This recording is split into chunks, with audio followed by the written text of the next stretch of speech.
আসসালামু আলাইকুম। সবাইকে স্বাগত জানাচ্ছি গ্লোবাল ভিউজে। আপনাদের সাথে আছি আমি তানজিলা হক। আজ জানাবো আন্তর্জাতিক গণমাধ্যমে আলোচিত সংবাদ ও বিশ্লেষণ। ইহুদিবাদী বাহিনী এবং এর দোসরদের উপর আরও কয়েকটি শীর্ষ স্তরের হামলা চালিয়েছেন ফিলিস্তিনের প্রতিরোধ যোদ্ধারা। হামাসের সশস্ত্র শাখা আল কাসাম ব্রিগেড শুক্রবার জানিয়েছে, গাজায় ইসরায়েল অনুমোদিত একটি দালাল বাহিনীর উপর আঘাত এনেছেন তারা। আল কুদস ব্রিগেডের সঙ্গে সমন্বয় করে দক্ষিণ গাজার খান ইউনিসে এই অভিযান পরিচালিত হয়।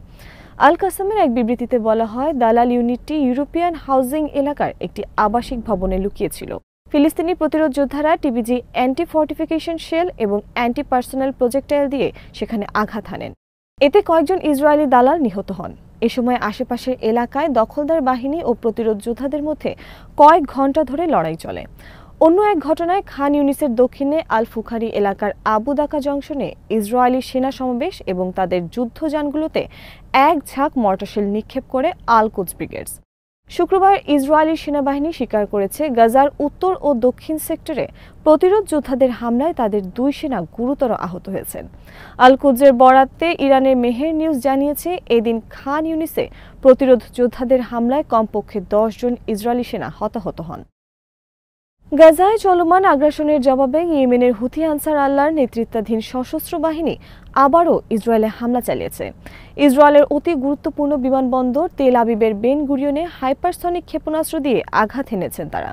ইয়েমেনি সশস্ত্র বাহিনীর মুখপাত্র ব্রিগেডিয়ার জেনারেল ইয়াহিয়া সারি বলেছেন, হামলাটি সফল হয়েছে। হামলায় বেন গুরিয়ন বিমানবন্দরের কার্যক্রম বন্ধ হয় এবং লাখ লাখ ইহুদিবাদী আশ্রয় কেন্দ্রে আশ্রয় নিতে বাধ্য হয়েছে। তিনি বলেন, ইসরায়েলি আগ্রাসন বন্ধ না হওয়া পর্যন্ত এবং গাজার অবরোধ পুরোপুরি তুলে না নেওয়া পর্যন্ত ফিলিস্তিনিদের প্রতি ধর্মীয়, নৈতিক ও মানবিক দায়িত্ব পালনে ইয়েমেন তার অভিযান চালিয়ে যাবে। তিনি হুঁশিয়ারি দিয়ে বলেন, যদি ইসরায়েল ইয়েমেনের ওপর কোনো ধরনের হামলা চালায় তাহলে ইয়েমেনও উপযুক্ত প্রতিশোধমূলক পদক্ষেপ নেবে, যার মধ্যে অন্যতম হল বেন গুরিয়ন বিমানবন্দরে বিমান চলাচলে নিষেধাজ্ঞা আরও কঠোর করা। ইয়েমেনে ইসরায়েলের একটি কৌশলগত নৌপথ এবং আকাশপথে অবরোধ আরোপ করেছে, যাতে ইসরায়েলের কাছে সামরিক সরঞ্জাম পাঠানো বন্ধ হয় এবং গাজায় চলমান গণহত্যার প্রতি আন্তর্জাতিক মহলের মনোযোগ আরও বৃদ্ধি পায়। ইয়াহিয়া সারি জানান, ইয়েমেনি বাহিনী তাদের প্রতিশোধমূলক অভিযানের গতি বাড়িয়ে ইসরায়েলের ভূখণ্ডে গভীরে হামলা চালাবে। তিনি উল্লেখ করেন, ইয়েমেনে গাজার জনগণের প্রতি সংহতি জানিয়ে চালানো অভিযান থেকে কোনোভাবেই পিছু পা হবে না। ইসরায়েলি দৈনিক ইয়েদিওত আহরোনট জানিয়েছে, বেইতার জেরুজালেম এবং হাপোয়েল বেয়ারশেবার মধ্যে একটি ফুটবল ম্যাচ চলাকালে ইয়েমেন থেকে ক্ষেপণাস্ত্র হামলার ঘটনা ঘটে। এ সময় সাইরেন বেজে উঠলে ইসরায়েলের প্রেসিডেন্ট আইজ্যাক হারজোগ ও তার স্ত্রী স্টেডিয়াম থেকে পালিয়ে যান। ইয়েমেনে ক্ষেপণাস্ত্র হামলার কারণে ইসরায়েল কাপের ম্যাচটি বন্ধ করে দেয়া হয়। আনসার আল্লাহ আন্দোলনের মহাসচিব আব্দুল মালেক বদরুদ্দিন আল হুথি বলেছেন, ইহুদিবাদী ইসরায়েল 600 দিনেরও বেশি সময় ধরে গাজা উপত্যকায় গণহত্যা চালাচ্ছে।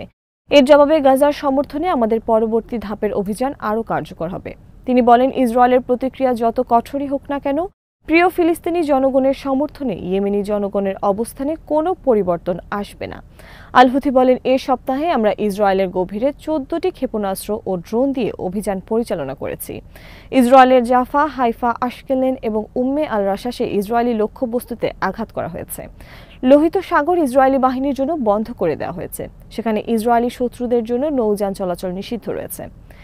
এদিকে আনসার আল্লাহর উপতথ্য কর্মকর্তা নাসরুদ্দিন আমের এক বিবৃতিতে বলেছেন, বেন গুরিয়ন বিমানবন্দর এখন আর নিরাপদ নয় এবং এই বিমানবন্দরে ইয়েমেনি সামরিক অভিযান অব্যাহত থাকবে।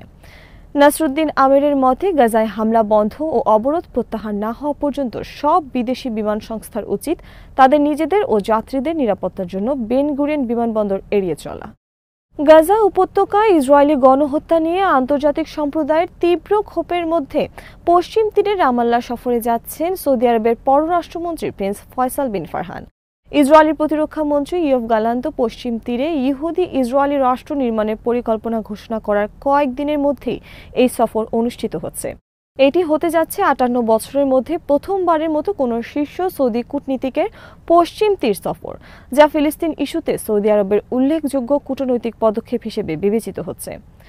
শুক্রবার ফিলিস্তিন দূতাবাসের একটি সূত্র নিশ্চিত করেছে প্রিন্স ফয়সাল বিন ফারহানের নেতৃত্বে একটি মন্ত্রী পর্যায়ের আরব প্রতিনিধি দল রোববার রামাল্লায় যাবে।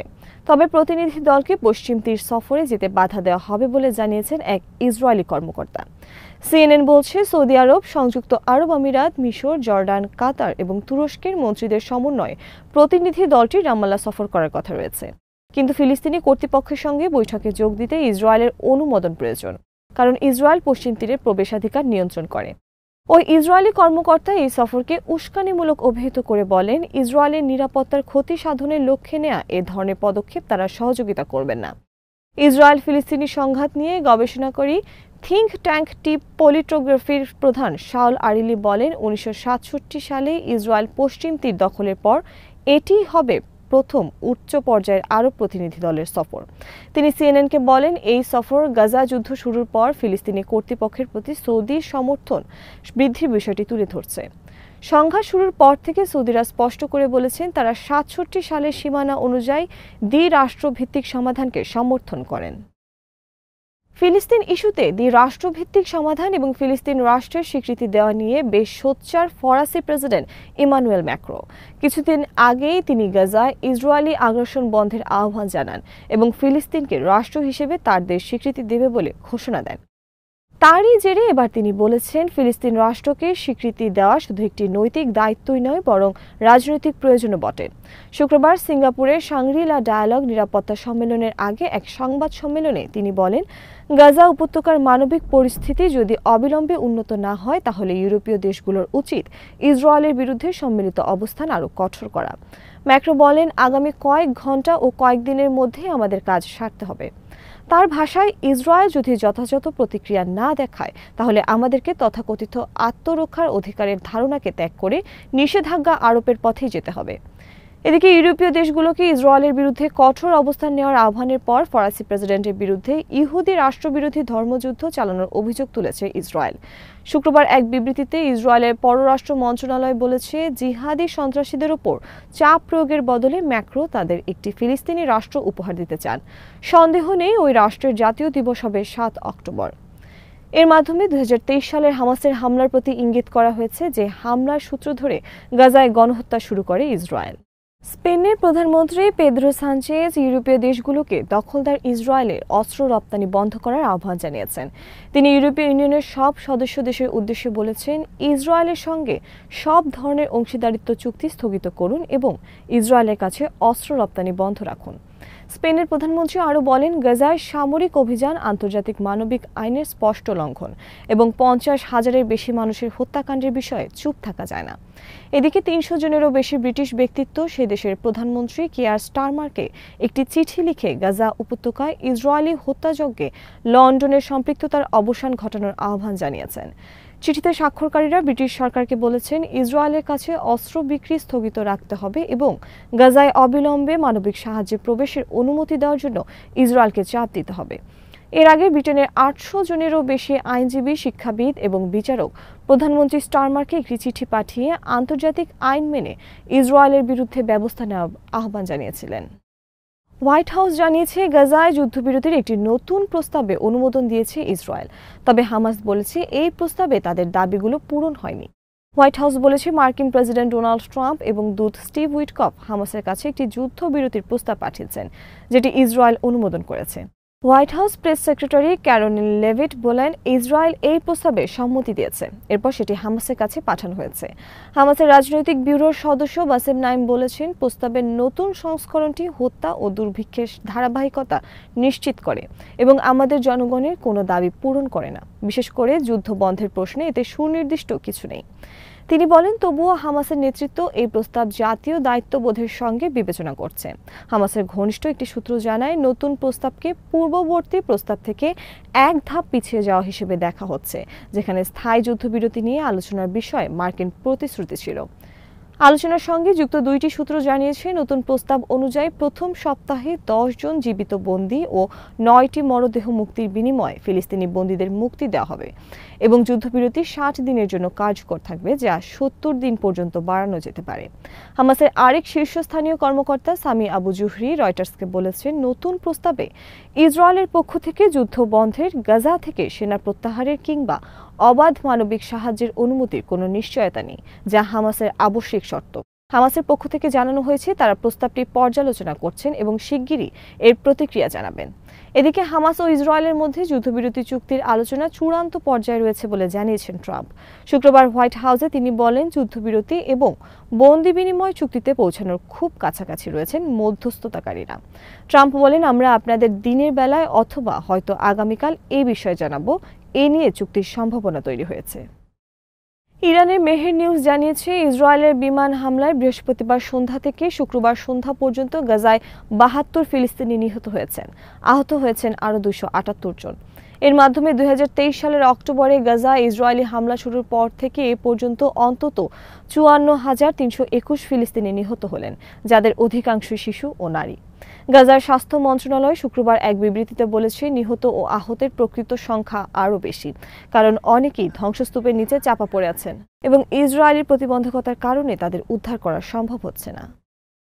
পাক ভারত উত্তেজনায় ভারতের পানি অস্ত্র ব্যবহারের তীব্র সমালোচনা করেছেন পাকিস্তানের প্রধানমন্ত্রী শেহবাজ শরীফ।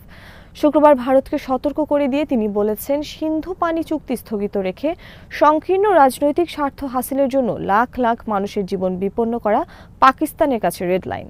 এই লাইন ভারতকে অতিক্রম করতে দেয়া হবে না। তাজিকিস্তানে অনুষ্ঠিত হিমবাহ সংরক্ষণ সংক্রান্ত 3 দিনের আন্তর্জাতিক সম্মেলনে শেহবাজ বলেন, সিন্ধু পানি চুক্তি স্থগিত রাখা ভারতের একতরফা সিদ্ধান্ত এবং এই সিদ্ধান্ত অবৈধ। আমরা এর প্রতিক্রিয়ায় দৃঢ় পদক্ষেপ নেব। এদিকে কাশ্মীর নিয়ে পাকিস্তান কখনো আপোষ করবে না বলে জানিয়েছেন পাকিস্তানের সেনাপ্রধান ফিল্ড মার্শাল সৈয়দ আসিম মুনির।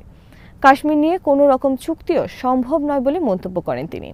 রাওয়ালপিন্ডিতে হিলাল টক্স অনুষ্ঠানে বিভিন্ন বিশ্ববিদ্যালয়ের উপাচার্য, অধ্যক্ষ ও শিক্ষকদের উদ্দেশ্যে বক্তব্য দিতে গিয়ে আসিম মুনির বলেন, ভারতের বোঝা উচিত কাশ্মীর কখনো পাকিস্তানের অগ্রাধিকার থেকে সরে যাবে না। কাশ্মীর নিয়ে কোনো রকম চুক্তি সম্ভব নয়। আমরা এই ইস্যু ভুলে যাব না।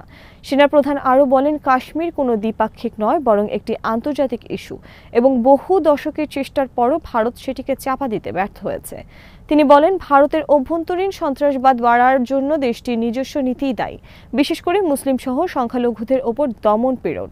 বেলুচিস্তানের নিরাপত্তা পরিস্থিতি নিয়েও মন্তব্য করেন আসিম মুনির। তিনি বলেন, সেখানে যারা সন্ত্রাসী কার্যক্রম চালাচ্ছে তারা বেলুচ জনগণের প্রতিনিধি নয়, বরং তারা ভারতের মদতপুষ্ট প্রক্সি।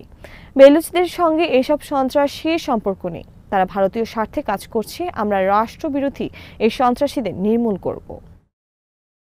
আজ এখানেই শেষ করছি। সবাই ভালো থাকুন, সুস্থ থাকুন আর দেখতে থাকুন বিডিভিউজ।